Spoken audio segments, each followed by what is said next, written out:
ఉసిరి రసం వీరికి విషంతో సమానం. పొరపాటున కూడా తీసుకోకండి. జీర్ణ సమస్యలు ఉన్నవారు, మీకు జీర్ణ సమస్యలు ఉంటే మీరు ఉసిరి రసం తాగకూడదు.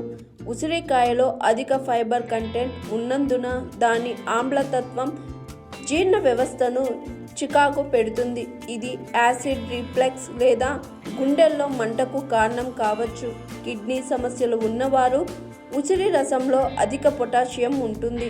అందువల్ల మీకు కిడ్నీ సమస్యలు ఉన్నట్లయితే మీరు ఉసిరి రసం తాగకుండా ఉండాలి, లేదంటే కిడ్నీలు పాడైపోయే ప్రమాదం ఉంది. అదేవిధంగా ఇందులో ఉండే విటమిన్ సి కిడ్నీలలో రాళ్లను ఏర్పరుస్తుంది. యాసిడిటీ సమస్య ఉన్న వ్యక్తులు, మీకు యాసిడిటీ సమస్య ఉంటే ఉసిరికాయను తినకూడదు. ఉసిరి జ్యూస్ లాంటిది కూడా తాగకూడదు, ఎందుకంటే ఇందులో ఉండే పుల్లని గుణాలు సమస్యను మరింత పెంచుతాయి.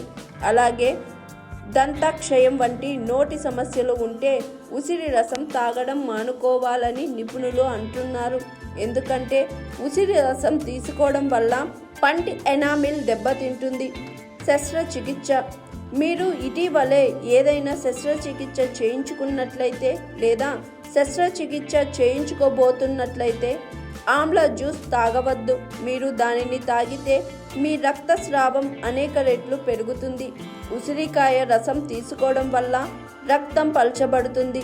కాబట్టి మీకు బీపీ సమస్య ఉంటే మీరు ఈ జ్యూస్ తాగకుండా ఉండాలి. గర్భిణీలు, పాలిచ్చే తల్లులు, గర్భిణీలు ఉసిరి రసం తాగడం మంచిది కాదని వైద్యులు చెబుతున్నారు.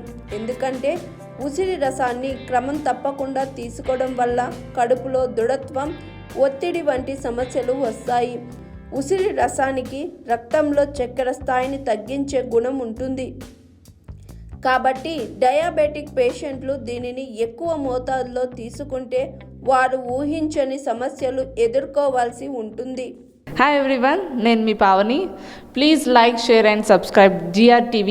Hi, I'm Jyoti Singh. Please like and subscribe GRTV channel. అందరికీ నమస్కారం. నా పేరు Sambit. Please like and subscribe GRTV. Thank you.